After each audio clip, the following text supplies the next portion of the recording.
Good morning, Metro Nui!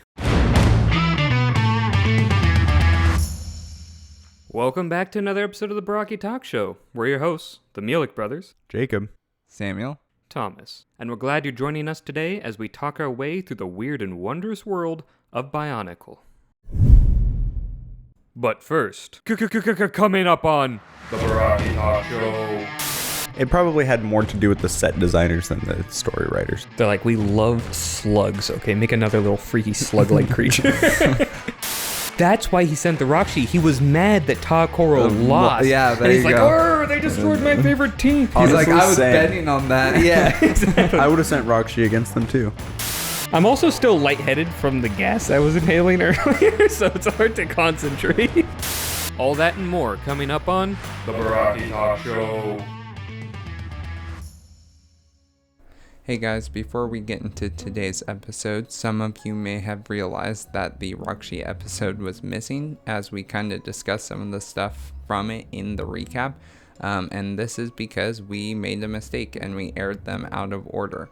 We apologize for the confusion, and hopefully this will clear up any questions you had about the Rahkshi during the recap episode. And without further ado, the Rahkshi episode. Welcome back to another episode of the Barraki Talk Show.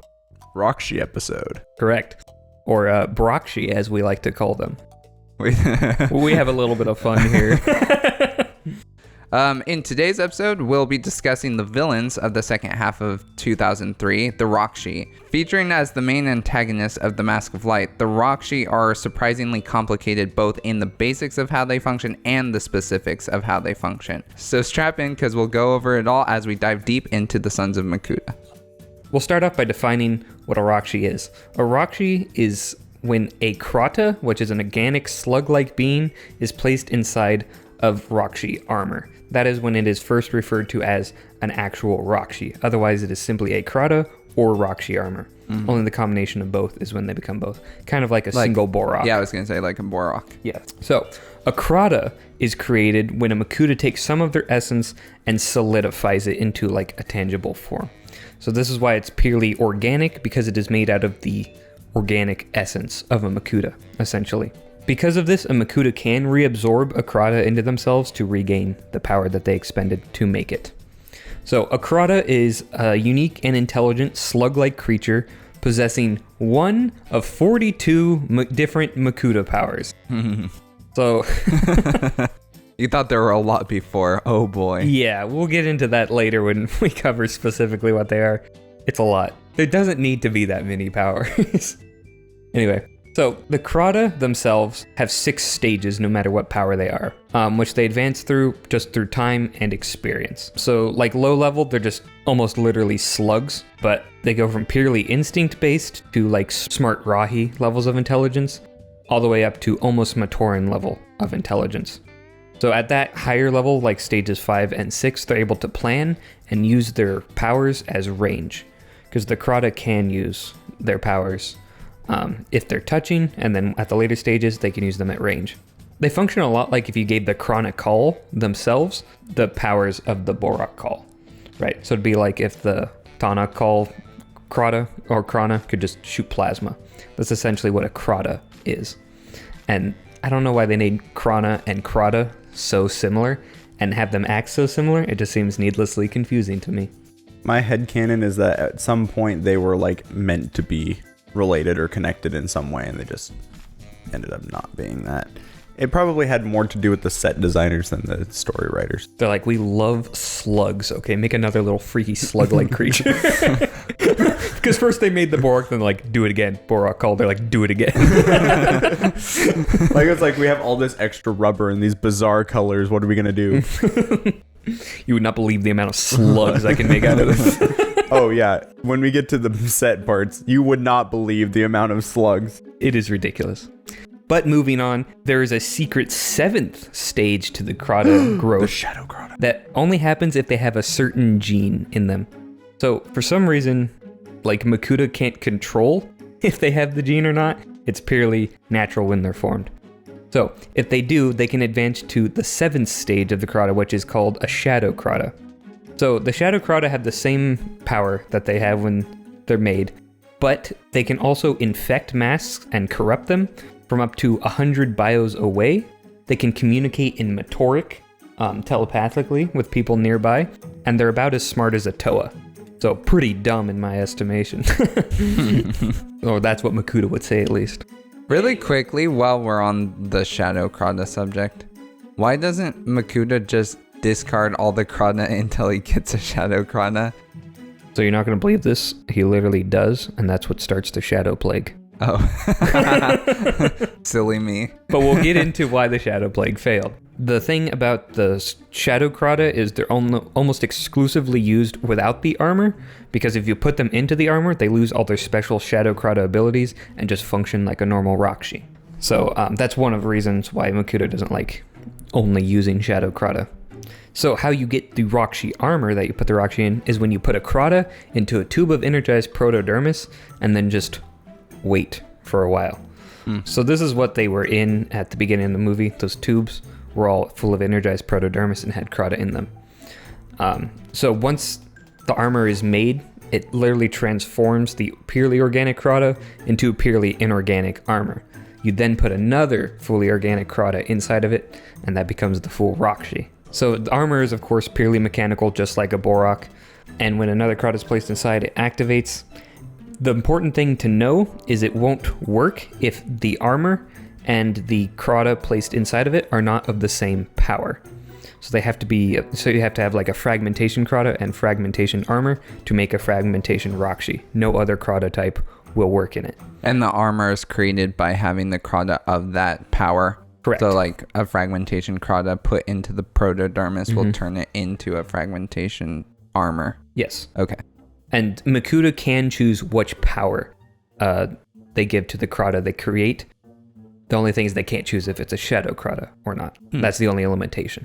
Bionicle is like so weirdly obsessed with turning organic things into non-organic things for some inexplicable reason. So do the Shadow Krata have a power, or is the Shadow Krata its power? The Shadow Krata have their own power, just like any other Krata, and they have the additional Shadow powers. So, like, Makuta could take the Shadow Krata and then assign any power to it? No. When it creates, it's created at the beginning with the one power. Shadow Krata, you only know it's a Shadow Krata when it hits the 7th stage. Okay. So it has to grow all the way up before you even know if it's a Shadow Krata. Gotcha. That makes sense. And also, I don't think you explained this yet, Thomas, but so the way that the stages work, Samuel, is at each stage they basically gain more or like better access to their abilities. So like at the first stage they just have like a very like loose connection to their ability, and then the second stage it's stronger, and the third stage it's stronger, and then keeps going up until the 6th stage when it's like a fully realized like access to their ability. And then after that there's that potential 7th stage where they become the Shadow Krata. So a 6th stage Krata is equivalent in power and its ability to a full Rahkshi. So that's a way to think of it. It goes up to the thing. Now, what's interesting is you could put a stage 1 Krata into a Rahkshi armor, and it would have the same level of control over its abilities as a 6th level Krata would when placed in the armor. The only difference the stage of Krata makes when placed in the armor is how physically strong and fast the Rahkshi is. So that's why the Rahkshi the Toa Nuva fight are tougher than Rahkshi people fight later, is because it's stage 6 Krata in the armor. Because if it was like stage 1 or 3 or whatever, they'd be much slower, weaker, dumber. And it seems like the implication is also that 6th stage Krata are relatively because rare. they take a heckin' long time to make. Are they more advanced or like more dexterous or whatever you want to call it because like they can think faster, like they're better at processing because they're further along in their stage? Like you were saying, you could put a level 1 in and it would have the same like abilities, right, as Yeah, a level, a level 6? 6 would be more intelligent. Yeah, so that's what I'm Yes. saying. So it's like the level 6, like it would make sense that they would be able to function a little bit better, a little bit more, a little bit quicker, think quicker, move. Well, they're not necessarily move quicker, but they're literally more evolved. that's what I'm saying. So it's like it's like it's almost like putting a child's brain into an adult body versus putting an adult brain into an adult body. It's like they're going to function entirely differently, you know. Well, I was going to say, just imagine like putting a Toa into Exo Toa armor, right? Yeah. All the Exo Toa are exactly the same amount of power, but Lua in Exo Toa armor is going to be less effective than like Onua in Exo Toa armor. Makes sense. Because Onua's more evolved. You might say that Lua is like a child, and almost. Onua is much more like an adult. So, yeah. There's some serious Lewa hate going on over here. Getting back to the Rahkshi, the subject of today's episode, it has been stated by Greg that Rahkshi are like intelligent Rahi, and he specifically said they're like hyena levels of intelligence. Now, I don't know how intelligent a hyena is, but it's about as intelligent as a Rahkshi, I would assume. Greg has the weirdest comparisons. I know. He was like watching The Lion King. He's like, hyena can talk? They're so smart. Rahkshi are that smart at least. The hyena are laughing. He's like, oh yeah, these are great villains. So also, he said it's been shown and stated that when Makuta are directly controlling Rahkshi, like Makuta is in the movie, they become more intelligent and better focused on their goal, making them more lethal. Because that's the main reason Rahkshi are easily defeated in later stories, is because they're just both less intelligent and less directed, making them just more like a beast. So because they're so inextricably tied to the Makuta that creates them, this is why the Asanui was created out of the Rahkshi parts, and why they were finally able to find Makuta's lair. It's because the Krata were literally driving it back towards Makuta to merge with him. So I'm like, oh, that's actually a really cool lore tidbit. Okay, if a Makuta dies, can the Rahkshi survive? Yeah, so if a Makuta dies or lets go of control completely of a Rahkshi, they will become wild Rahkshi, and they'll act more like their bestial state. However, another Makuta can't come along and take control of them unless that Makuta has a vastly stronger will. So even if it's a wild Rahi, it's still technically under the control and dominion of the Makuta that created it. So that will become important in the Chronicler's Corner, actually. So Rahkshi are destructive and violent by nature, as you may have guessed. This is why Makuta need to control them specifically if they want a specific goal accomplished, other than just random chaos. Another thing to note, they get stronger if they're in shadow, and they get weaker in daylight. So this is why in the big old frozen lake that Kopaka breaks them in, when shadow drops over it, they're able to break out. That makes sense. I'm like, okay, that's a cool. Because I always wondered that when I first saw it. I'm like why did why? they randomly break out now? Like, were they just chiseling away at it for hours? Yeah. And they're like, finally, The fragmentation Rahkshi's like, nah, I can't do this. Disintegration's like, not my field, bro. So, speaking of Rahkshi abilities, this brings us to their diverse and varied abilities. The Rahkshi have a bunch of weird stuff they can do. First off, all of them can fly. Like, just straight up, it's just a thing they can do. And in the weirdest... Yeah, they like put their feet like together. They're meditating almost. It's like, oh, and they just take off like a plane. They look like little, like, hover bikes when they fly. It's the weirdest thing. And it's stated that their staffs can help them fly, although I don't know how.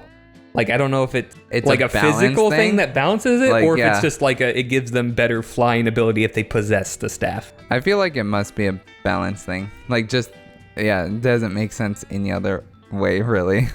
But that's not it. We're talking about Bionicle, so exactly. That's not a good metric, I guess. So another thing to note is they have very good senses like hearing, smell, and in terms of just physical stats, like with a tier 6 Krata, they are about Toa Nuva levels of strength and speed and dexterity, which is why they're another good match for them in the movie. And finally, they all have control of 1 power out of 42 when that is decided when they're created by Makuta. So the level of control over their power is enhanced by their staff, just like they're flying. So this is why they have the staffs, because it just buffs them in essentially every way. And the power level of their specific ability is about Toa levels of control. So if you had like a Rahkshi of fire, it'd be about as good as Tahu Mata, for example. However, some of the abilities get very specific, like they're a subtype or sub-element, And in that case, when doing it, they're more powerful than if a Toa of the general element were to do that specific effect. So for example, Chain Lightning is one of the abilities. If a Toa of Lightning was to do Chain Lightning, it would be less powerful than the Rahkshi of Chain Lightning. So it's like the subset of a like you said, a general power. The Rahkshi would be more powerful in that subset than the Toa. Yes, they sacrifice versatility for power in a specific way. Yeah. Essentially is what it is, which I think is kind of a cool balancing act. So now, in trying to figure out all the 42 powers, I had Jacob and Samuel write up a list to try and just guess what these powers are, because there's no rhyme or reason at all to what any of them could possibly be. So, what's your list, Samuel? Or which ones did you get right? Which ones did I get right? Okay, so because I had to write down 42 powers we each guessed 42, which I'll tell you what, coming up with 42 powers is actually insane. How do you think Greg felt? I don't know. It was crazy. But the ones I did get right were poison, magnetism, gravity, telepathy, electricity, sonics, plasma, vacuum, teleportation, shadow, invisibility, laser vision, shape-shifting, agility, weather control, and phasing, and vortexes, which was a technicality, I guess. Because cyclones are technically the power. Yeah, so, and then last one was elasticity, which that I don't know how I got that one I don't right. know how you got agility either. What do you say? Yeah, agility. That just, wait, no, there's no agility. I think there's one that you said was like dexterity or and some sort of enhanced dodge. It was dodge. Oh yeah, dodge. Yeah. Dodge. Dodge, specifically dodge. Yeah. Not just general agility. No, it's you dodge things, right? And it's like, that, what? That doesn't make any, as a power, like, okay, bro. It's like, imagine you're a Toa and you're given the element of dodge. I would feel really gypped. Yeah. Absolutely cheated. It's just so stupid. Anyway, Jacob, which ones did you get correct? Well, I obviously got all of the main 6. Obviously. So, disintegration, fragmentation, poison, fear, anger, hunger. Hunger? And then I barely couldn't know remember. I could. You hung her? I couldn't remember if they had all of the Barraki powers or not. So I put all those down, but I couldn't remember which ones they had. Mm-hmm. I don't think they have all of them. I don't think they have like they gravity. They don't have all of them because those are the ones I guessed. I guessed all of the Barraki powers, and they were not all there. They did have quite a few secondary elemental powers, though. Yes. I also guessed. I remembered one was chain lightning. For whatever reason, that's always stuck because in it's my such head. a weirdly specific power. Yeah. Especially, spoilers, one of their other powers is lightning. So there's a Rahkshi of lightning and a Rahkshi of chain lightning. Sorry, not lightning, electricity. So they have electricity and chain lightning. Yeah. And For then some reason. I thought flight was one, which was weird because can't they all fly? I think I also guessed flight, and I was like, which, or maybe when I was writing it, I asked Thomas if flight was one, and he said no. I was like, well, that makes sense because What's they next? can't all fly. A Toa of earth and a Toa of stone? No, yeah, exactly. I thought maybe like transmutation because I remembered in one of the books. Or trans for short. I remembered in one of the books there was like these Rahkshi that could like turn into sand or something like that. And I didn't remember what that specifically was, but I remembered it being kind of cool. Disintegration just points his staff at himself. Suicide. I really couldn't get much else. Yeah. I was struggling a lot. So Samuel was better at it. You got what, 17? I think 17 or 18, somewhere around there. Yeah. I got like 9. Yeah, 9 or like 10 or 12 or something. But keep in mind that That's still out is of- below yeah. half. That's- That's like Out of 42. hard F. Yeah. Yeah. So, the full list of their powers, I have divided into kind of categories to keep them semi-sensical.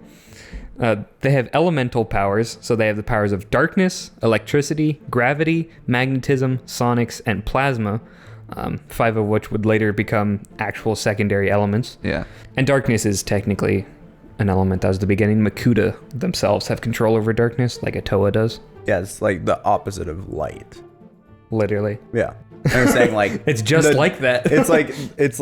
it's not really an element in the same way that light isn't exactly an element. It's like the 7th element of the secondary element. Yeah. So then they have sub-elemental powers, which these are categorized as just like specific techniques you can do in an element. So chain lightning, cyclone, fire resistance, ice resistance, mind reading, plant control, power scream, silence, and vacuum. Although, imagine being a Rahkshi of ice resistance. What a useless That's ability. what I was thinking. Like, the resistances seem terrible. Like, because do they have like, besides their physical strength, do they have any other way to draw on like a different type of power or whatever the Krata ability can do? The Krata ability would just be ice resistance. Yeah. Well, but I meant like, because you said at higher levels they can like, I guess that was Shadow Krata that they can communicate. So but then you said they also lose. I think what you're trying to ask, Krata can use their abilities at range at the high levels. Once they get in a Rahkshi, it's purely staff or touch. Okay, that's what I was going to say, is you said that they lost it once they got in the shell. So having Krata just be Krata does have some utility beyond putting them in a Rahkshi, which I think makes some cool trade-offs. Still makes them entire like a Krata of ice resistance, like you said, absolutely useless. Completely useless in every way.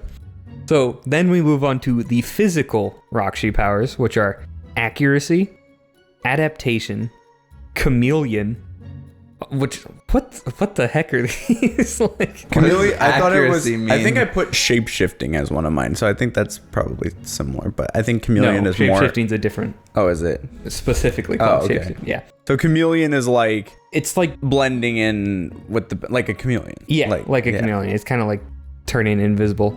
So then continuing on, they have density control, dodge, which just dodges things, elasticity, so like they can elongate their limbs and stuff.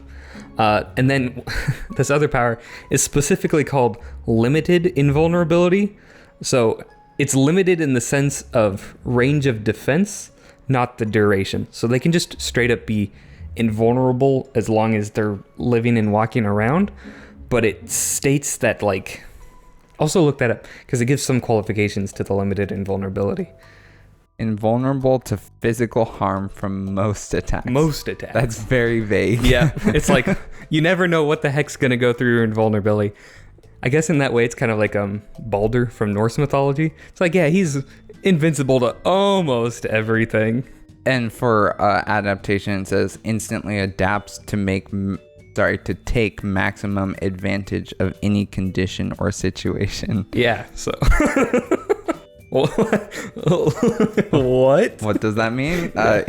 In practice, I have no clue. I like to think that like they just adapt to become like God instantly. Like they just gain omnipotence, omnipresence. Like They're like, this is the most effective in this situation. every time, like Makuto don't even think it's a Rahkshi they can create because every time they do it, just becomes like immaterial in a sense. They're like, what the heck?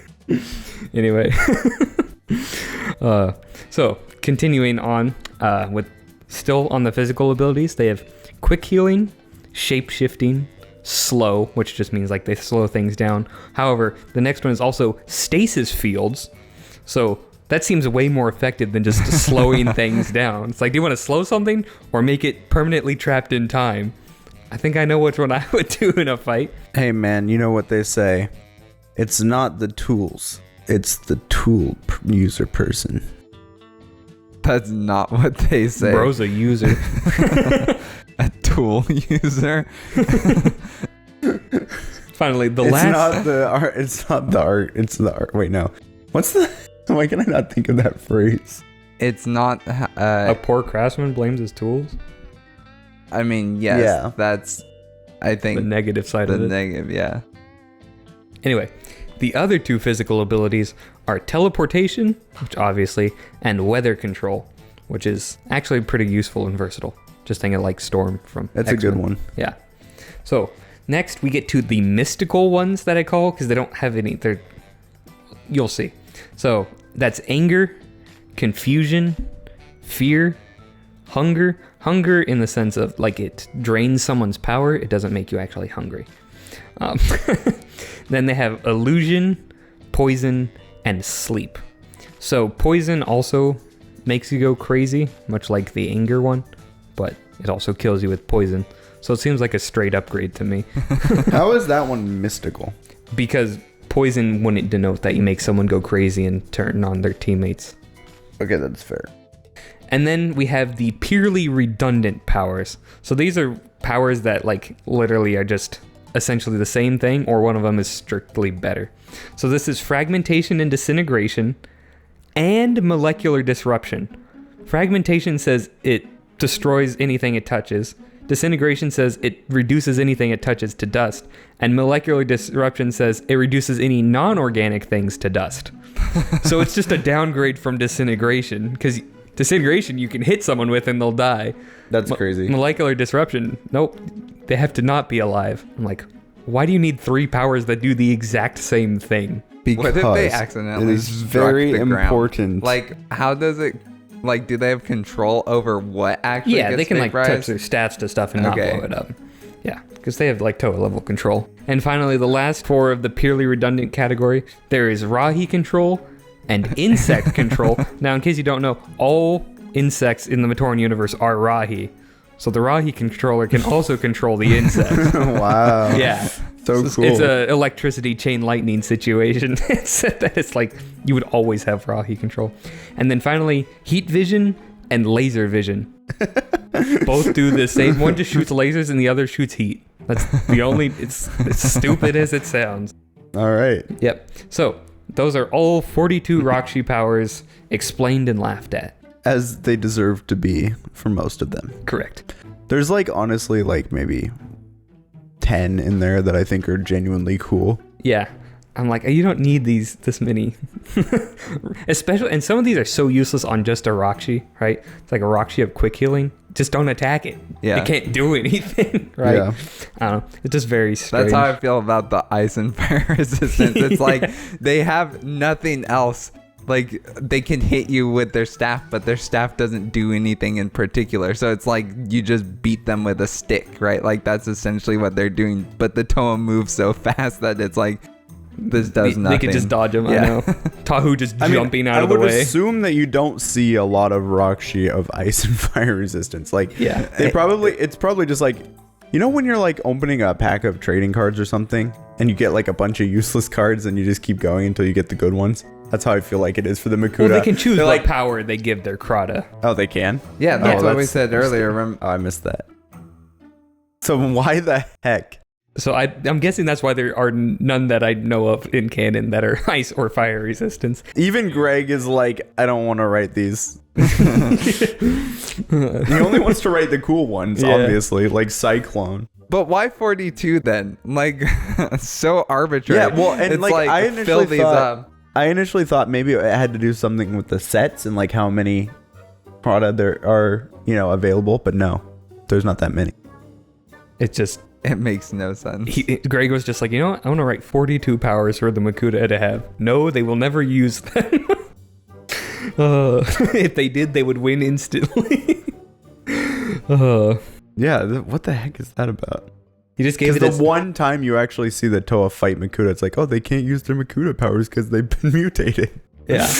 He did it as a gift to power scalers. So he's like, Makuta can just beat anyone else. They can beat Goku. They're invulnerable. What are you going to do, Goku? Oh, you're going to touch him? Disintegrated. Fragmentated. Molecular disruption.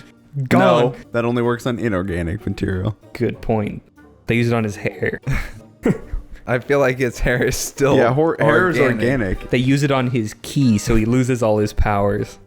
There. Now we're thinking Yep. outside the box. BALKS. Anyway, so now we will move on to the events. What do the Rahkshi do? Stuff, probably, presumably.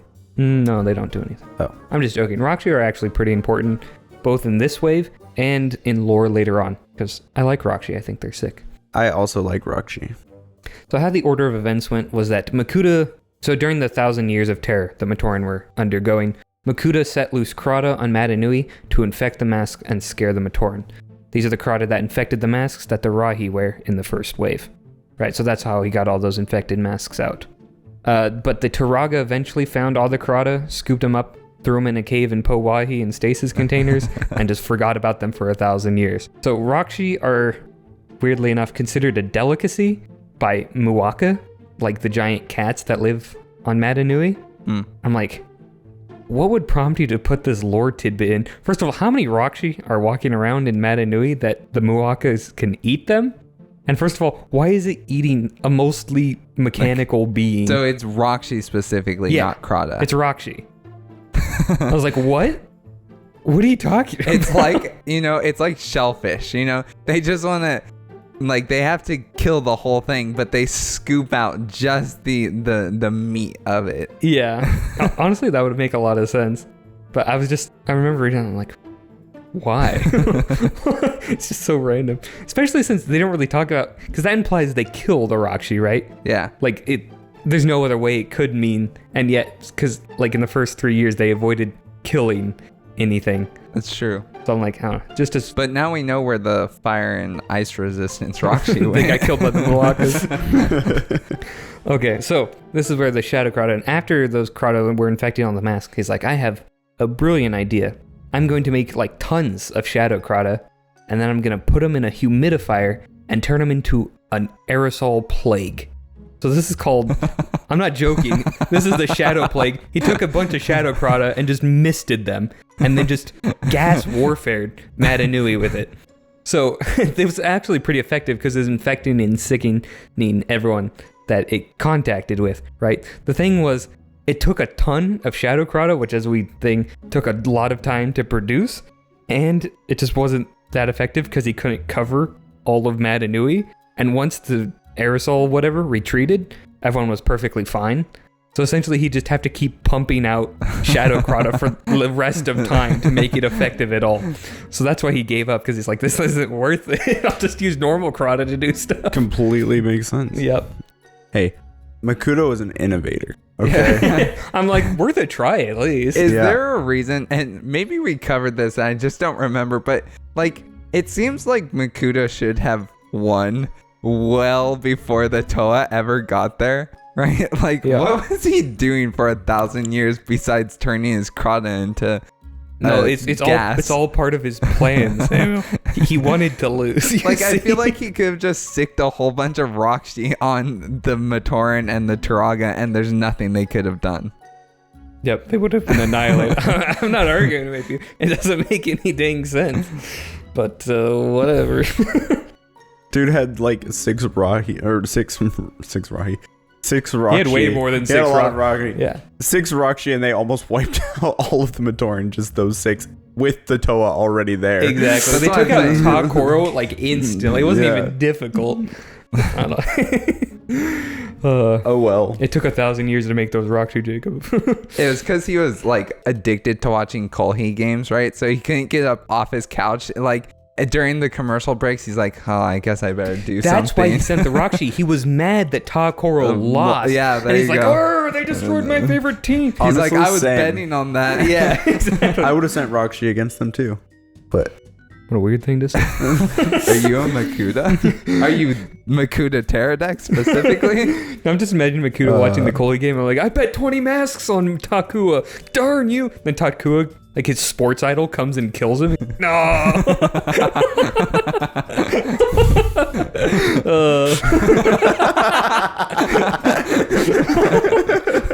Why do you find it funny now? I don't know. It just hit me the visual. It's like if you're like, I love Shaquille O'Neal. I'm his biggest hit. And then he shows and up. He shows up and he's twice as tall, and he's white now, and he also just kills you. He's like, let's play a game of basketball to the death. You're like, what did I do to deserve this? Then you both fall in a nuclear reactor, and you're even taller than normal, and the same guy.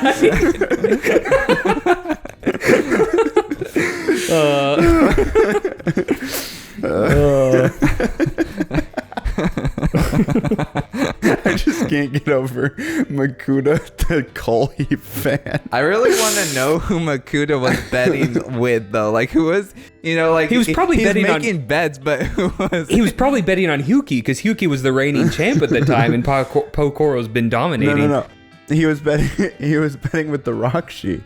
And every time they won, he killed him. That's why he had to get new Rahkshi every time. that's why he couldn't build an army. Yeah. He just kept offing the Rahkshi. He aerosolized all the ones that displeased him into the juicer with you. Because Takua just is that bad.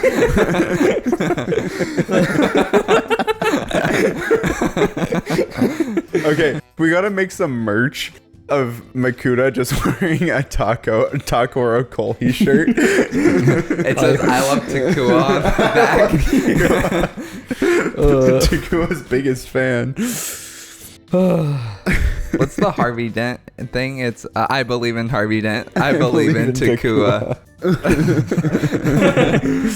Okay, so for continuing on in events, this is where we hit the Mask of Life movie, and this is where the Rahkshi Turuk, Guruk, Lirok, Ponrok, Vorok, and Kurok were sent to find the Mask of Light, and we covered those events. However, I want to go on a tangent about the names. Why the heck are the names totally random? Yeah. Because they have all the colors of the main 6 elements, but only Lirok is the one who has the same prefix. Yeah. So it's like... Well, they're all... roughly in the same realm, at least. What the heck? Vorok that's the lightning prefix, and he's not a lightning Rahkshi or a chain lightning Rahkshi. What's going on with that?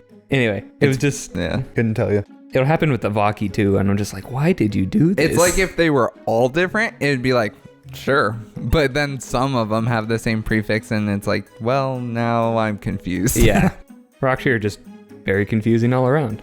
So, in the comics, the Toa fight the Rahkshi a bit, just as events on the island. And it's actually pretty cool because it was like 3-on-3 at the time, and it's pretty even footing against the Rahkshi and the Toa. Because they were using their powers to really... Because the Rahkshi do have very good powers, fragmentation especially, can do crazy AoE stuff. And so the Toa were having to use pretty much all of their abilities just to survive, right? Lua had to move them out with cyclones, Kopaka had to raise them out with ice things. Tahu kept them on the defensive by just shooting fire. But during their fight, in one of the comics, they break open a Krata cave. So the cave where the Turaga had hid all the Krata in the stasis tubes got broken open, and all the stasis tubes shattered. So the Krata started crawling out. And it's like, oh, that's a major issue. But then somehow Kopaka and Tahu both shot the entrance of the cave and sealed it permanently.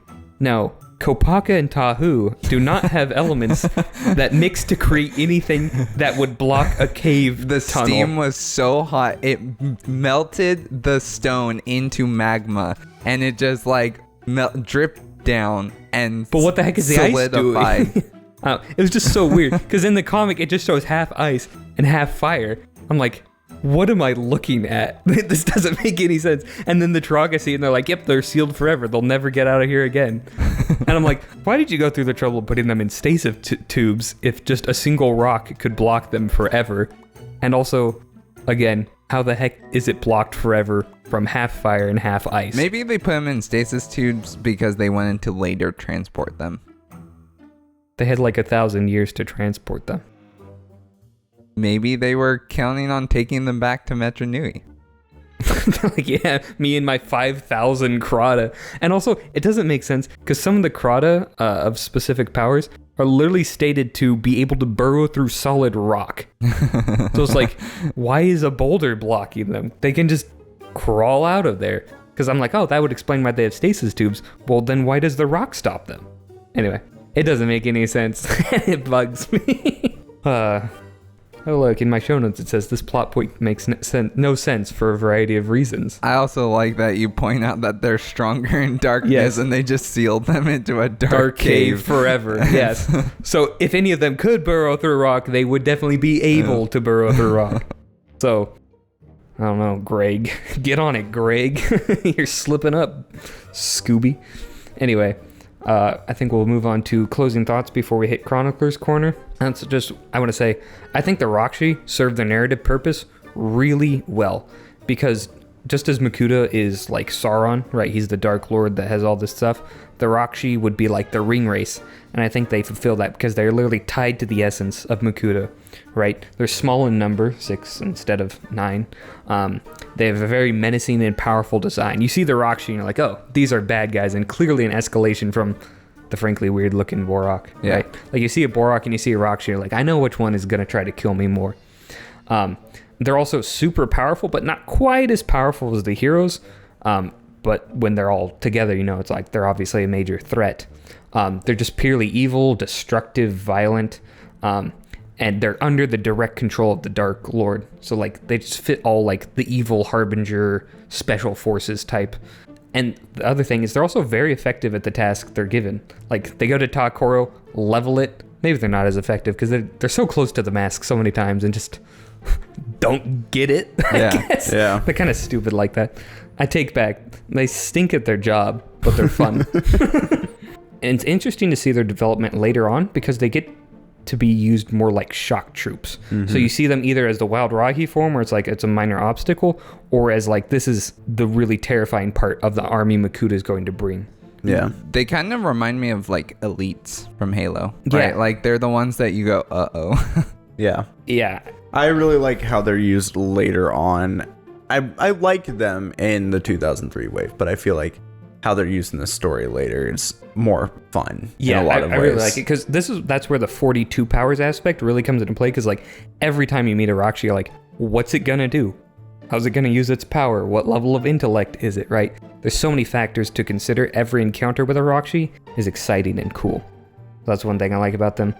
And I thought it'd be fun to point out all the differences between the Rahkshi and the Borak. Because like they did the Borak in 2002.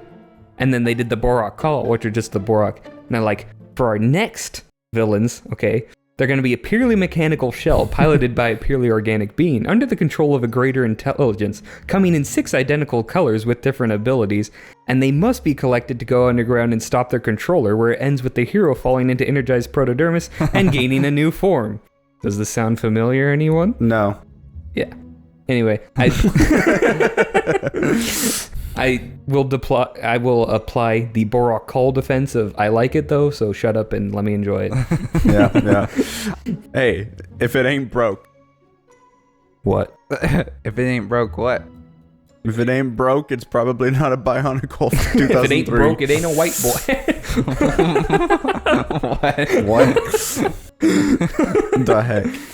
So any more thoughts before we go to the Chronicler's Corner? Yeah, I do have something that has been bothering me about this. So I think it's funny that like the Rahkshi are like powerful and they're a good match for the Nuva, but the Borak Call wrecked the Nuva, right? The Nuva didn't have elemental powers. I guess that's true. So that definitely lends towards their dominance. But it is funny that the Borak Call, like they just seem to not even care. Like they were so good at just wrecking the Toa that it's like it's funny seeing them. It's like, okay, maybe the Toa got more competent too, right? Mm-hmm. They were working better as a team at that point, and so once they had their elemental powers back, it was like, cool, they're gonna be better against the more powerful ones. It's just a funny like shift where it's like they're getting destroyed, and then the next wave, which you would expect to be even more powerful, more crushing, they are actually better equipped to handle them. Yeah, like at the end of the movie, they all show up and they just destroy him pretty much instantly at Kinanui. So it's like, yeah, which is kind of what you want to see. You're like, yeah, I've seen these heroes struggle and grow so much. I want them to just have a clean win, right? No caveats. And so they end up doing that. But the Borak Call definitely, you hate the Borak Call more because they beat the Toa Nuva so badly. You're like, just kill them already, please. Whereas the Rahkshi, you just like, yeah, they're threatening, I guess. There's no way they're going to win, you right? Don't hate them in the same way that you hate the Borak Call. Yeah. Unless you really like Takoro. I mean, I do really like Takoro. Yeah. Even though it's not kind of on movie, Makuta, though. Takoro the movie? Gross. The movie version of Takoro, boo. Game version of Takoro, yay. I'm fine with the movie version. I think it's kind of cool. You are now entering the Chronicler's Corner. The following content may not be appropriate for viewers unaware or unacquainted with the wider Bionicle lore, as major plot points and reveals will be spoiled. If you wish to avoid this section, skip to this time in the podcast. 52 minutes, 12 seconds. Viewer discretion is advised. Chronicler's Corner. Chronicler's Corner. Chronicler's Corner. So, interesting fact, numero uno. When the Makuta turned into pure antidermis, because literally they just woke up one day and poof, all their insides were gone and they're now half spirit. I'm not joking. That's literally a plot. They literally wake up. So I joked about that in one of the early episodes. But the Makuta all literally one day wake up and they're like, I can't move my muscles. They don't have muscles anymore. They're just gone. And so they're like, what are we? And then I think Batil is like, I think we're like floating spirit gas or whatever. And so they're all really confused. Do they ever explain why this happened? Evolution, Jacob. That's not how evolution works. Darwinism. They all had their genes mutate at the exact same time. I'm not joking. It's literally, it's called they evolved into their pure antidermis forms. Darwin would be like, rolling in his grave. This is why I said, Greg has no clue what the word evolution even refers to any sort of... It's not evolution in any way that could possibly exist. Like, it's just straight up transmutation, I guess? Spontaneous transmutation? Spontaneous transmutation. I think that's the most accurate word for it, because it's just like, okay, bro. Anyway, well, one of the other facts is that the Rahkshi go through all three types of pseudo-metals. So... in Bionicle, there's protodermis, energized protodermis, and antidermis, which are all distinct. And the Rahkshi have to go through all three to be created, which I think is kind of cool. That is cool. Wait, so like go through, what do you mean by that? I mean, they are formed from antidermis, right? Mm-hmm. They are put into energized protodermis, and the shell is protodermis. That's cool. That is cool. That is kind of cool. I just thought it was an interesting fact that was unplanned, but I'm like, okay. You get all the fake metals, and you get a guy that can shoot lasers. Or heat lasers. So no, just heat vision, not heat lasers. Right. Yeah, man. Or laser vision. You can't have both. You get one. Unless you're a Makuta, then you can have both. But not at the same time. Anyway, another interesting fact is the reason the Krata don't blow up when they hit energized protodermis is that all of them are destined to turn into armor. So that's why the energized protodermis doesn't destroy them, right? Because they're all destined to do that, which I'm like, that's kind of interesting. The GBs are just like hard code that into them. What about the ones that don't get turned into armor? Those are just Krata. They're the ones that pilot the armor. Oh, so the ones that turn into armor are the only ones that are destined to turn into armor. Yeah, because otherwise if a Krata touched the energized protodermis, it would be destined to turn they into armor. They are all destined to. You can fail at your destiny. I was going to go like a predestination route with that, and then you just squashed it. No, like in an alternate universe, Matoro was destined to put on the Mask of Light and save Madanui. He fails, Madanui dies. He was still destined to do it, he just did a little too late. It's a massive bummer, and that universe is very sad. But, because Jaller's all sad, he's like, dang it, Matoro died. It's like, yeah, buddy. So did the Great Spirit and everyone inside of it. Yeah. Priorities, bro. Anyway. The lives of the one outlaw. Or, yeah, the lives of the many outweigh the needs of the many outweigh. The needs of the one outweigh the needs of the entire rest of the universe. Outweigh the needs of the few. True.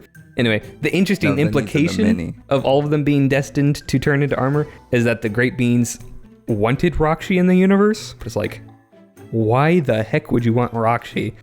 They're just straight up bad. There's no good uses of Rahkshi. The only thing that they didn't want was the Skekti. Zyglak. But they put him in the universe anyway. They could have had him run loose on Barra they Magna. didn't like destroy them. Yeah, or, they're like, they're like, what? Dude, if the Great Beings destroyed all the mess ups they had, there would be no problems in Bionicle. It would just be a utopia. But nope, they're just idiots. Oh, these giant robots that kill every combatant they see on the entire planet? Let them go. Do we have a deactivate switch? Oops, accidentally made Krata when we were trying to make Avmatorn. How'd that happen? Krana. That's what I said. You said Krata. Oh, whoops. Idiot. I'm stupid. And no, they didn't do that. They accidentally made Zyglak when they were trying to make Krana. Oh, whatever. What you said? I said I'm surprised that's the first time we've done that this episode. I know. It's pretty impressive. So, speaking of Krana. You mean Krata? Well, no. Because a Krata call was made with the same stuff that the Barraki used to make the Chronicle, and it was turned into a Rahkshi, right? And it eventually got high and mighty, disobeyed the Makuta that made it, and joined the Dark Hunters. What? That's cool. Yeah. What's its name? What's the Dark Hunter name? Chronicle. Wow, that's lame. It's very creative. It didn't even name Matoran level itself. intelligence, Jacob. Intelligent beast. Anyway, so Makuta Pterodax was actually the one that made it. And after that, he stopped making Chronicle. Yeah, well, that makes sense. I'm like, great job, Terry. Anyway, I just thought that was an interesting fact because they obviously saw the linguistic similarities and like, yeah, just make it that. So, shadow leeches, the ones that they carry around in Cardinui, are actually mutated Crota. So I thought that was an interesting because I always wondered like, where are the shadow leeches from? They're just Crota. Actually makes. I know. I'm like, when I think about it, I'm like, oh yeah. Now the squids, the energy squids that the Barraki have, they're just squids, bro. The funny part about it is they're essentially just underwater Crota, and they're like, nah. Underwater shadow leeches, you mean? Oh, sorry. Which yeah. are Crota. Yeah. Yeah, I know, because I'm like, it's kind of the same mechanic. One of them had a mechanism that actually functioned. And now coming back to that thing where I said, unless the will of the Makuta trying to take over a wild Rahkshi is vastly superior, when Pterodax became the universe, he took control of all Crota and Rahkshi because his will was way stronger than any other Makuta at the time. And then he took all the remaining Makuta and made them just start pumping out Rahkshi. So as soon as they divest it from themselves, he would have control of that Crota and Rahkshi. So that's why he has a massive Rahkshi army in the final battle in Bara Magna. He just had all the remaining Makuta pump them out. So the reason that the Rahkshi on the Bara Magna assault could go out and about was because they had their armor upgraded to be resistant to light, which is why they could go on the barren rocky surface. Interesting. Yeah, I was like, okay, that's kind of a cool thing. And then when Pterodax died and Tahu used the golden armor, he killed almost every single Rahkshi in existence because the golden armor just insta-kills them somehow. And the rest became truly wild Rahkshi since there were no Makuta left to take control of them. Yeah. So I'm like, okay, so you could potentially have Rahkshi on Bara Magna. So you get to do more stories with the Rahkshi. Yeah, I love Rahkshi. But that's all I have for the Chronicler's Quarter. Woohoo. You are now entering the set and technical portion of the podcast. This is where we examine the real-world production and set design of the LEGO Bionicle toy line. Okay, so this is the end of 2003, and of course, a brand new movie has just released, The Mask of Light. Is it the Mask of Light? No, The Mask of Light. That's Masks of Light to you, young man. What is going on? Continue. No idea. Anyway, okay, so Mask of Light releases tail end of 2003, and with it, brand new villains, the Rahkshi. Ooh. Now, these guys, very scary. Very tall, hunched over, eyes, but most scary of all, knees. This is the first time we would see a set with knees in it. That wasn't like a big one, you know. It was like a non-Rahi set. Yeah, non-Rahi set with knees. So is that why the Muwaka eat them? Because they have knees? Yeah, they sense the knees. Like, Yeah, they really I like just gotta knees. get the knees. What's incredibly frustrating about the Rahkshi, though, is they have knees, but still no elbows. And it's like, can we really not get knees and elbows? I have no elbows yet. I must articulate. I was gonna say that is too much articulation for them. Absolutely frustrating. But you know what? It's okay. It's fine because we do end up getting elbows in 2004. Spoiler alert. Heck yeah. I love me some elbows. So, Almost as good as feet. the Rahkshi each contained 45 parts and retailed for $9 each, which is actually a little bit of an increase from previous sets, which were $7 for like what would be considered like the major sets of the wave. How many parts were those sets though? A little bit less. So the Rahkshi did have a few more pieces. I don't remember specifically how many the Bionicle had. Did they have 30 exactly? Something like it's a little on the lower end. Much like their predecessors, the Borak and the Bionicle, the Rahkshi came in a set of 6, each sharing a Toa color: red, blue, green, brown, black, and white. However, the shells, hands, and feet of the Rahkshi would come in a pearl variant of their respective color, which would never be seen again, which I know, super unusual for Bionicle, stuff that you see once and then never appears again. A pearl color that we never see again. I know. Really? That's a mystery. So surprising. Wait, Samuel's about to say something. I was just going to say the Barraki had exactly 40 pieces. So yeah, a little bit of a price increase. So Lego's heckin' scamming us? Well, already? to be fair, they just get out of bankruptcy, they steal their wallets. To be fair, I think the Rahkshi had, or the Barraki had more like small pieces. So yeah, those pearl variants you would see once in the Rahkshi, never see again. Why did they make them that special pearl color? No idea. It's also super hard to tell like the pearl colors apart from the regular colors. You have to really look carefully. Yeah, I was gonna say, I thought they just had the normal colors because they look no different. They really don't. I mean, there is a difference if you like compare them next to each other, but it's hard to tell. So I don't know why they did that, but Bionicle being Bionicle. Yeah, Lego was just doing weird stuff at that point. Did the Rahkshi ever fight good guy? I wish that would have been one for the ages. The Rahkshi all featured very similar designs, with the only differentiating features being the color, the design of the spine on their shell, and then their spear tips. Each Rahkshi had a play feature where you could turn a little knob on the back, and that would allow them to like rotate their shoulders so you could sort of like swing the spear around. Basically was the idea. Mm-hmm. It was a fun little play feature. It works pretty well. It's no Pohatu kicking legs, but it's okay. That's true. That is the best play feature. Additionally, all 6 Rahkshi had new parts, and this allowed them to make like the knees. So they had like a special piece that you would insert one of like the hand pieces into, and then you put a pin in it, and that allowed like for the knee connection.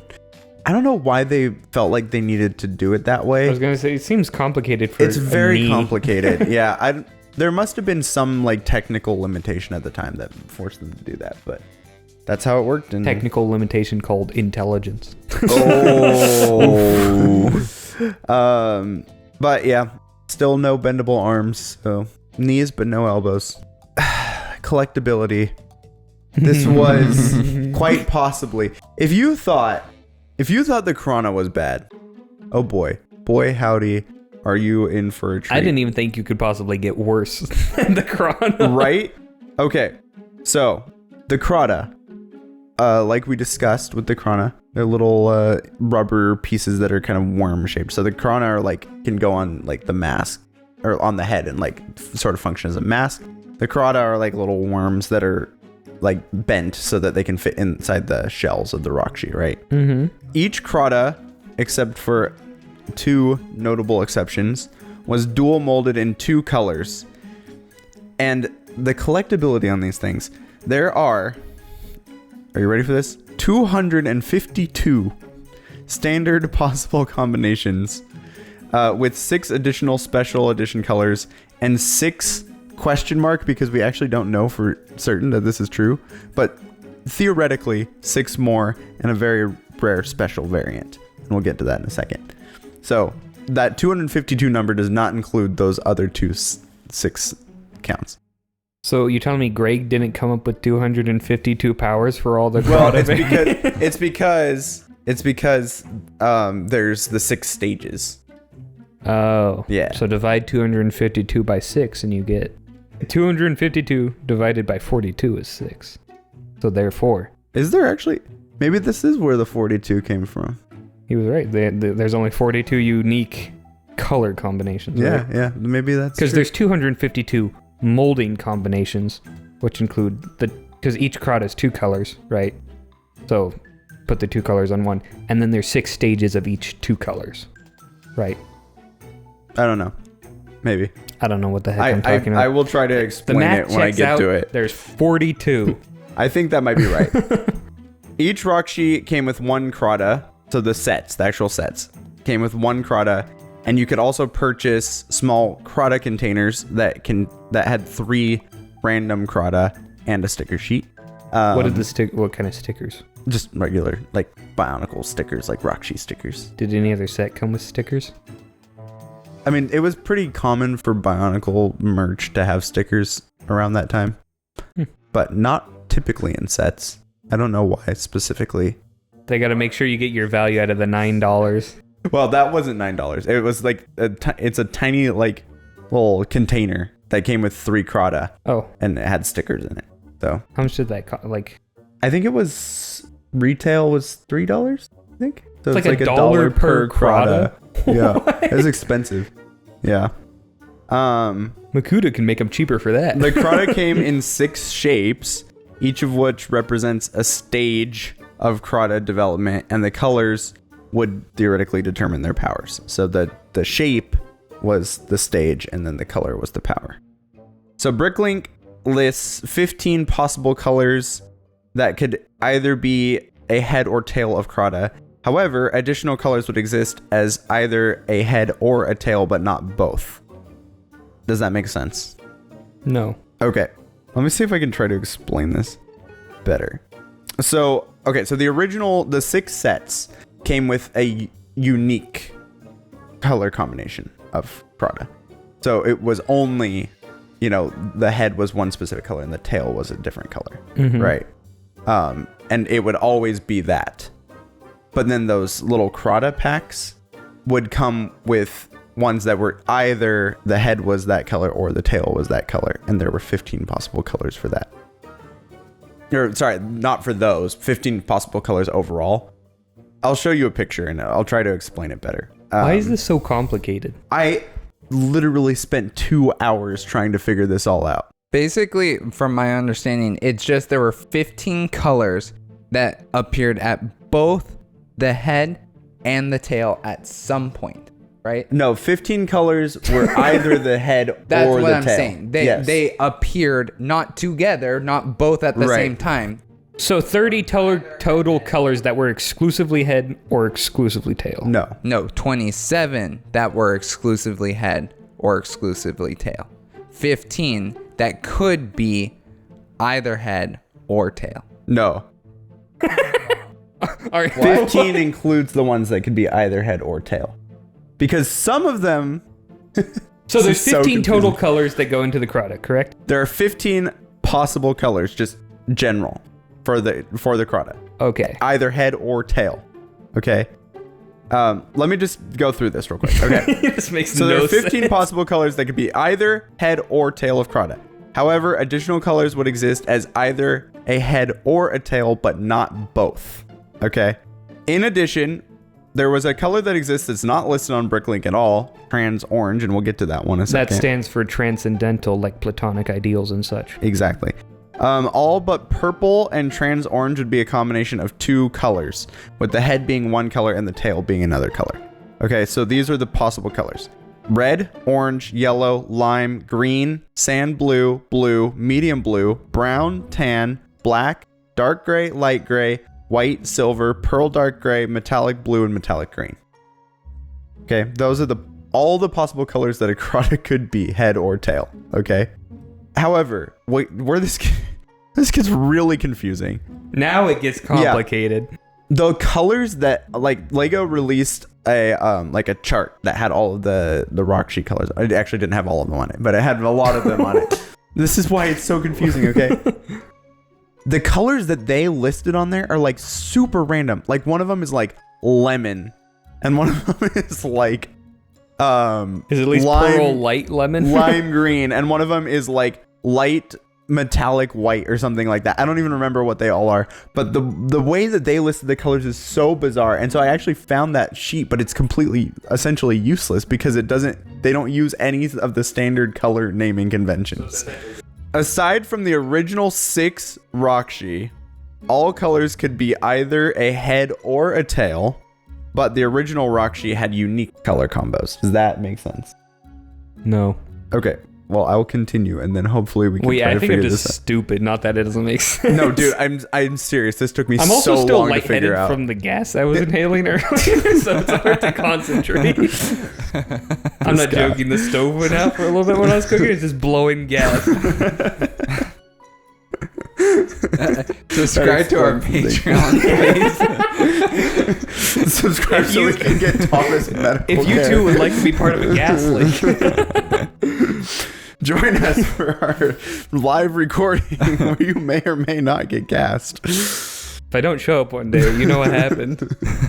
All right. So, in a stereotypical bizarre Bionicle twist, Crota of each stage could also be obtained in solid purple. So no dual molding on this one, just solid purple. These Shadow Crota were sold in limited edition versions of the Rahkshi that were only available at Toys R Us. What? And be noted, the Shadow Crota can be any shape of the previous 6 stages. Right, exactly. And why this was like some special thing, I have no idea. And it just replaced the normal Crota in any of the 6 color variants. So, I have no idea why they did also, this. that weird random design choice is what made all the Shadow Crota lore. Right. Like, yeah, so it's yeah. like, Greg must have really he's like, I like purple on those I guess. things. Turn them into a humidifier now. Okay, there's an but you think that one's crazy. There is a very rare version of the Crota in transparent orange that I mentioned earlier. This was sold packaged with Nike Bionicle Rahkshi sneakers. Which this was not the first time that Nike did Bionicle sneakers. They also had Toa ones. And what was kind of cool about them I remember is they had like masks. they had masks on the toe Yeah, I that you remember could those. swap out, but they were like huge, and they were also lopsided because they were supposed to go on your foot. And so they were like left and right ones. It's so weird. And they had Rahkshi ones that had like the Rahkshi masks on them, right? And for whatever reason, those sneakers came with a transparent orange Crota.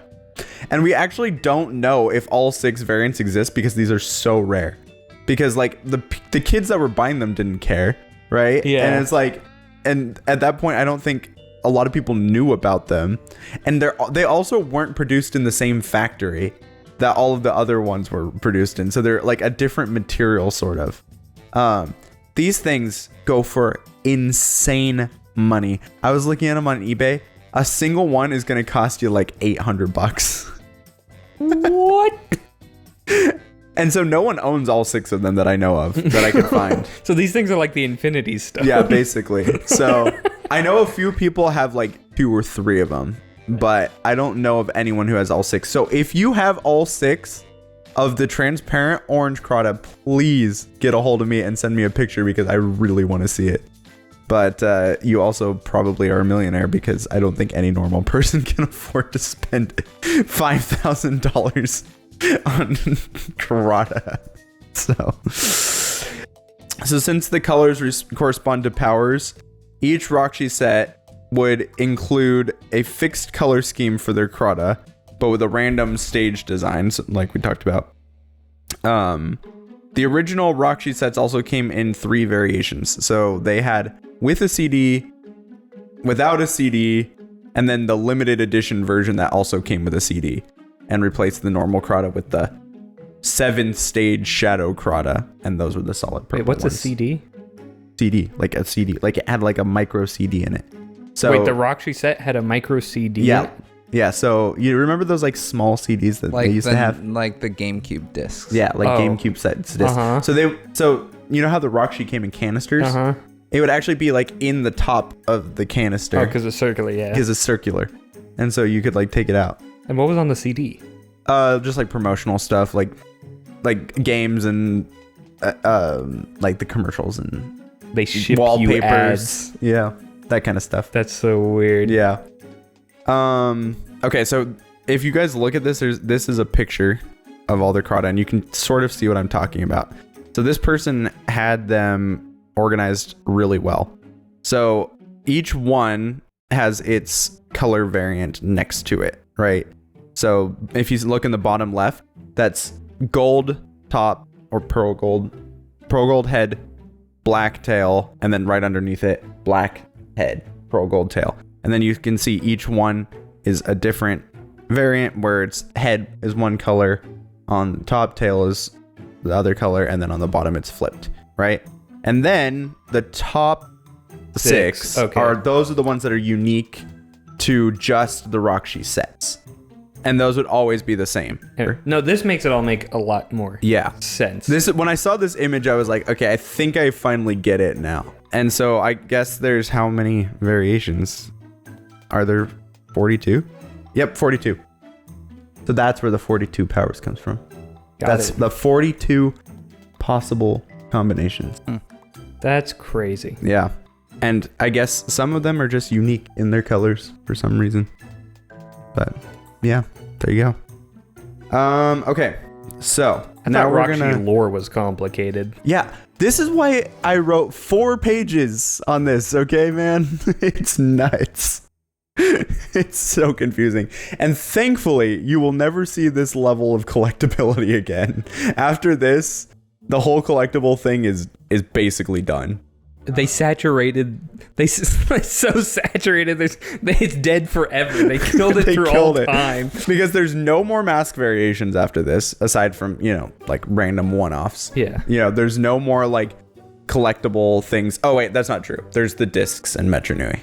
Yeah. But I think that really is the last of it after that. There's not really any more of that kind of stuff after that. So, yeah, there's the discs, and that's pretty much it. So they just become like play sets after that, basically. Yeah. But, yeah, interesting. Fascinating. Okay. Stupid. So now we're going to go into the actual sets themselves, which is not going to take that long because they're all basically the same. So, first we have Ponrock 8587. The brown Rahkshi of fragmentation, like all Rahkshi sets, had glowing eyes made from the trans orange hand part. So trans neon orange. Okay, so yeah. So Ponrock, the brown one, all of the Rahkshi used like one of the like hand pieces in trans neon orange to represent the glowing eyes. And it honestly works pretty well. Ponrock's silver spine had 6 alternating spikes. The staff ends had a jagged sort of trident shape, and honestly the trident ends are really the only unique part and the ones that you would occasionally see elsewhere popping up. So like this part was included in some other Bionicle sets, for example the bottom of Axon's axe, and then you would also see this in the Rahaga from 2005. So yeah, so all of the Rahaga used their corresponding Rahkshi staff as like the tip of their staff. Because Pook's is brown, Ponrock's brown, so exactly. on and so forth. Yep. Ponrock's default Krana had a flat dark gold head with a tan tail. All right, next up we have Kurok, white Rahkshi of anger. Kurok's spine had 3 jagged climbing claw-like spikes. His staff tips had a similar jagged shape with a rounded point at the top. And this part you would see in the Bionicle playset Battle of Metro Nui, and then also in his corresponding Rahaga Collis. Kurok's Krata had a pearl very light gray head with a white tail. Yes, that is what that color is called. Pearl very light gray. Would we ever see that color again? Take a wild guess. Gonna guess no, Steve. You got it. Hey, bing. Also, can I say it's a white anger? That's funny.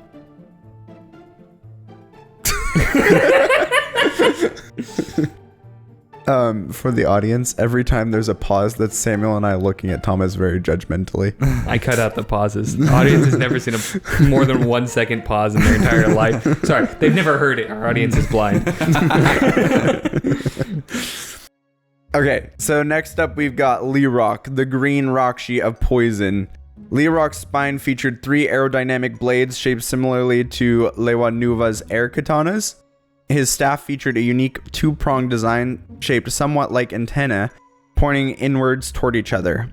Aside from seeing use in the Rahaga Iruni, this part would be interestingly recolored in orange and used in 2009's Power Miners theme in set 89581 Granite Grinder. Granite Grinder. Granite Grinder, not to be confused with the Rock Raiders Granite Grinder. This is the Power Miners Granite Grinder. I just would like to point out that this set, the Power Miner set, is 8958 and the Leerock is 8589. Oh, that is really the 9 interesting. and the 5 are only That's switched. Weird. That's so weird. I wonder if they did that on purpose. I have no clue, but it's kind of cool. That is super interesting. Thank you for pointing that out. Also, if you played the old Power Miners game, that's a deep cut, so let us know. You're thinking of Rock Raiders. Rock Raiders, not Yeah. Power Miners. Yeah. Power Miners can die for all I care. How dare you? They didn't Power have any Miners- good games. They did have a good game. They had one on Lego.com. Yeah, It was okay. Lego.com, yeah. I forgive you, Um, Power Miners. What's interesting about the sets is all of their like spine elements and then their staffs mostly like matched the Toa that they were like supposed to be matching, which is funny because like Gurok, for example, has like a sort of a water theme, but is not water related at all. And then like Lerock has like an air theme, and like it's not poison. It doesn't scream poison Why is at it all. that the ones paired up with air are acid for the Borok and poison? It's very weird. It's like, what? Yeah. So I have no idea why they did this, but well, I know why they did it because the set designers and the story designers weren't really talking at that point in time. So, all right. So next up, we got Gurok, the blue Rahkshi of disintegration. Gurok's spine had 7 long, thin protrusions connected by a fin shape, evoking a water theme. Gurok's staff was a twin-pronged design with elegant spiked protrusions from the side. This part would, of course, be seen in Rahagagaki, but would also make appearances in a couple of Bionicle playsets, the Voya Nui Matoran Kazi, but also, interestingly, again in a Rahkshi set in 2010's Bionicle Stars Rahkshi. So this was actually, it survived all the way through the end of Bionicle Gen 1. Another Rahkshi W. Yep. Honestly, this is one of my favorite staff tips. It's a really cool piece. Gurok's Krata was pearl sand blue with a medium blue tail. Next up, we got Vorok. Vorok was the black Rahkshi of hunger, and Vorok's spine piece had 5 drill-like protrusions. His staff tips featured a very aggressive claw-shaped half circle. Before seeing use as part of Rahaga Bomunga, it would actually be used as one of Kreka's weapons from 2004. It would also show up as part of the playset 8925 Barraki Deep Sea Patrol. Vorok's Krata was pearl dark gray with a gray tail. Okay, lastly, but not leastly, we got Turok, the red Rahkshi of fear. Turok's spine featured 3 aggressively angled long air katana-like blades. His staff tips would feature a flaming aesthetic, again, despite the fact that he has nothing to do with fire. He's not even fire resistant. Nope. What would a fire-resistant staff tip look like? Just the Water. same thing as It the looked like water. water, ice. Along with its appearance as part of Rahaga Norik, that staff tip piece would also be seen as an alternate part along with Gurok's staff tip in 2006 infamous Good Guys set. Yeah. 6934. I would like to say, he's a part of Divinity when he has a Rahkshi piece on him. Right? Exactly. Actually, 2. So what's weird about that set in particular is that some of the variants of the set had the Turok staff tip and some of them had the Gurok staff tip. No idea why they did that. Because he's a good guy. Our viewers are seeing another silence. So yeah, Turok's Krata was reddish gold with a red tail. Okay, so there were also 3 combiners, as has become the standard at this point in time. So I don't know if these exist in lore, but there were Rahkshi Kaida, apparently. So In lore, the Rahkshi can't form Kaida because they're specifically formed to break apart the 3 ideals. right, And so Kaida are made on the ideal of unity. sure, makes sense.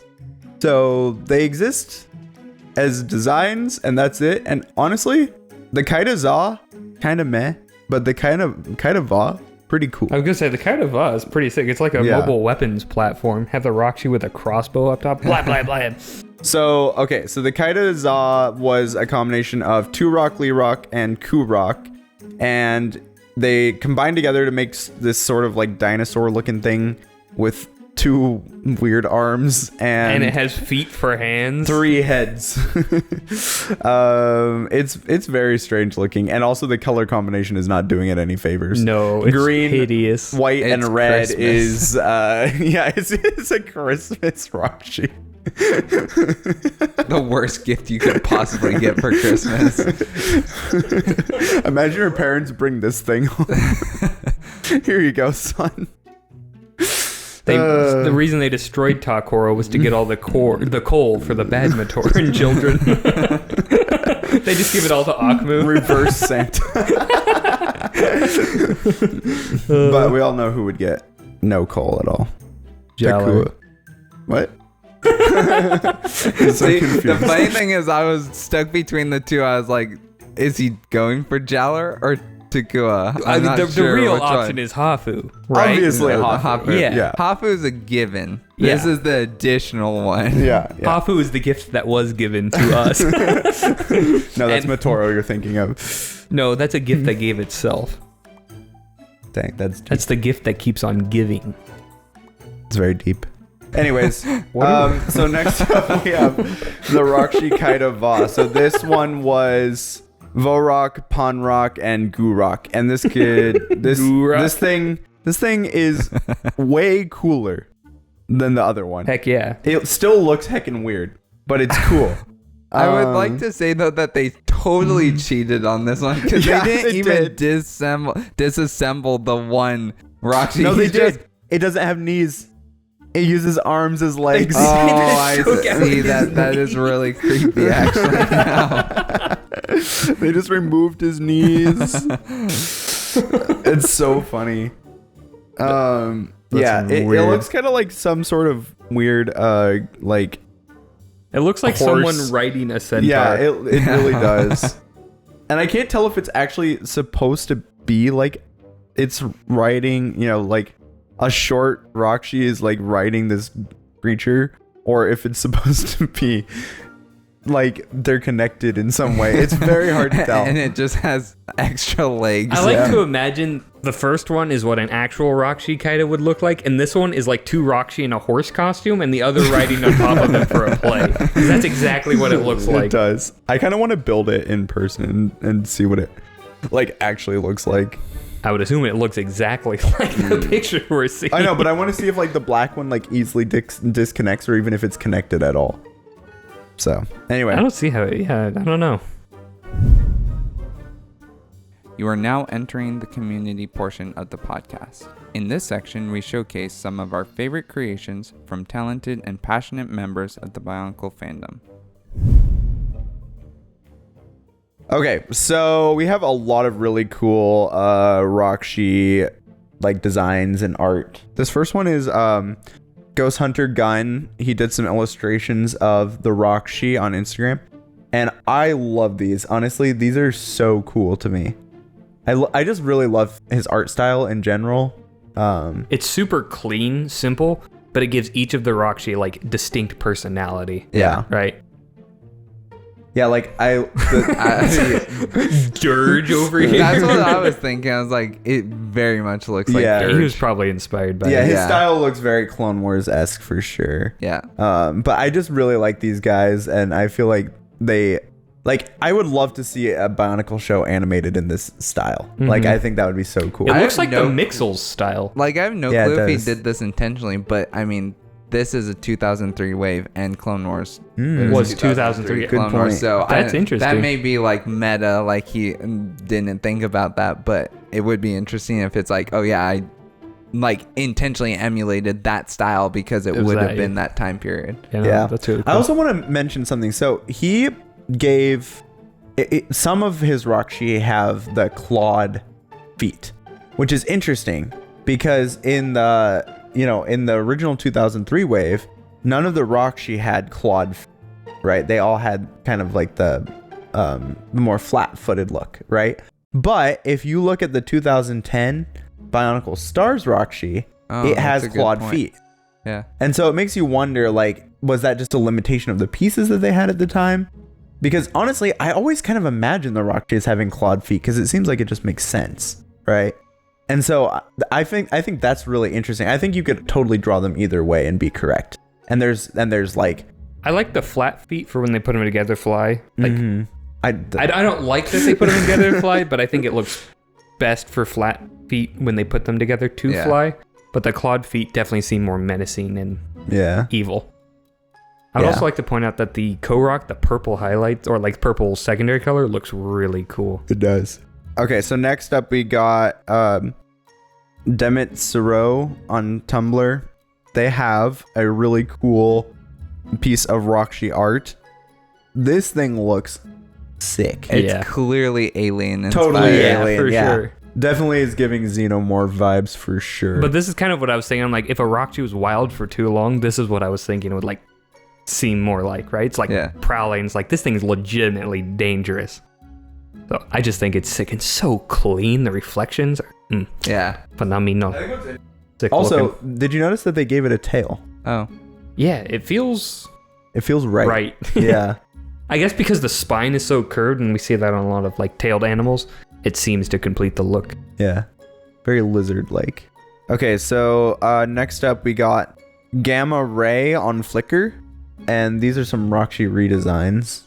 And honestly, love these two. These are really cool. It uses a ton of like system pieces as well to fill in like the gaps, but I think they're very cool, very different from each other. I really like this guy. Yeah. I like Hunger. These are not all by the same person, by the way. Nope. This was actually a collaboration where the goal was to redesign. Yeah, this is on Brothers Brick. The goal was to redesign the Rahkshi. And honestly, I think they did a great job. Mm-hmm. Interesting. That top one is by Mitch. I wonder if that's Mitch Builds. Because it looks a lot like his style, which we looked at. You can click Did on we it. look at? I don't know if we've looked at any of his yet on the channel. Maybe Toa Nuva. I don't remember. Yeah, we did talk about yeah. But there's some other good ones coming up. Yeah. Maxilus and Spinax. Really cool. Yeah, I love this guy is just phenomenal at building. That build. Yeah. Okay, I gotta check out more of his stuff later. Yeah. All right. Next up, we got Ivan the Russian Dude, spelled DOOD, on Reddit. And they also have they also have a Rahkshi revamp. And this guy is chonky. This guy looks like he could go toe to toe with Axe on. Yeah. This guy is sick, honestly. I like how the staff is still like. I was gonna say I think it's still super thin. I love the redesign, but the use of just those as the hand pieces and then putting the thin staff, it looks so out of proportion. I also think putting the Rahkshi heads on the knees and elbows and stuff is a total power move. Yeah. I really like the heads it. of my dead comrades to make my armor. Right. I can totally see what they were going for with this build. Yeah. Someone commented on Reddit, he's the Rahkshi of roids. The 43rd power. I love it. Okay. And then next up we have Onuku on DeviantArt, and this is another Rahkshi reimagining. And this one actually does use some custom pieces, so custom printed it and painted, it seems. Yeah, like those little feet, like very skinny bottom leg piece. I think it's cool though. It gives them like a slim boxer looking build. I don't know. I think they're interesting. I think that's a G2 part, actually. Really? Mm-hmm. I have no clue. Yeah, I'm pretty sure. I care not for G2. I'm pretty sure that's a G2 part. But I do the shell is definitely custom painted for sure. Mm-hmm. I'd like to imagine getting shivved by a Rahkshi. You like to imagine that? I would need to prescribe or get a therapist for you. This is a very different take on the Rahkshi. I feel like the idea of them being like small and agile is really interesting. Mm-hmm. I like the hands too. Yeah, the hands look really neat. Yeah. All right, we got a couple more. Because people really like the Rahkshi and they're fun to build around. Because the Rahkshi rock. Here I am. What was that saying? Rahkshi like a hurricane. Rahkshi like a cyclone. That's what I was going to say. Yeah. So this is another sort of reimagining by Chicken Bond on the custom Bionicle wiki. And this one is really cool. I like how menacing it is, and also how spiky.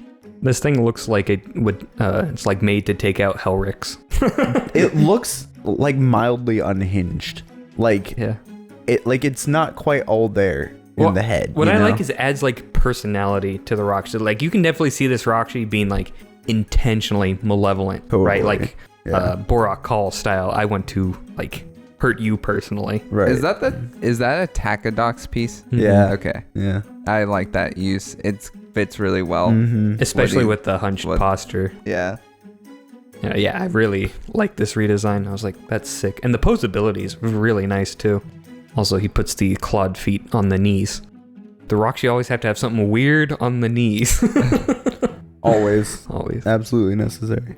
Okay, so next up we have OK Chocolate 2356 on Reddit, and they also have a Rahkshi redesign. Now this one does use a lot of custom pieces, and it gives them more of a movie look, like a Mask of Light. Yeah. Yeah. And honestly, this is so cool. I really like this. No, I remember So- this. I'm like, if they... Totally, yeah. Yeah, I was gonna say, like, when you see it like this, the movie, it makes the version in the movie a lot better. Like, not that it's still necessarily a good design, but you could see that how they would get to the movie version from this, like if this is where they had started. Also, there's that same part on their arms, so it must be a G2 Yeah, or it's maybe a it's Hero a G2 Factory. piece, I think. Mm-hmm. I think it's from the Bone Hunters or whatever they were called. Oh, that's right. Anyway, and in this, they're also posed outside in nature, you know, hunting Toa in their habitats. So I Yeah. think it's really cool. I like how these have like a nice balance of like bulky but also like agile. Yeah. Like you can imagine them being strong and fast. Right. All right, we got one more redesign, and this is, or sorry, it's actually a render. This is Alex.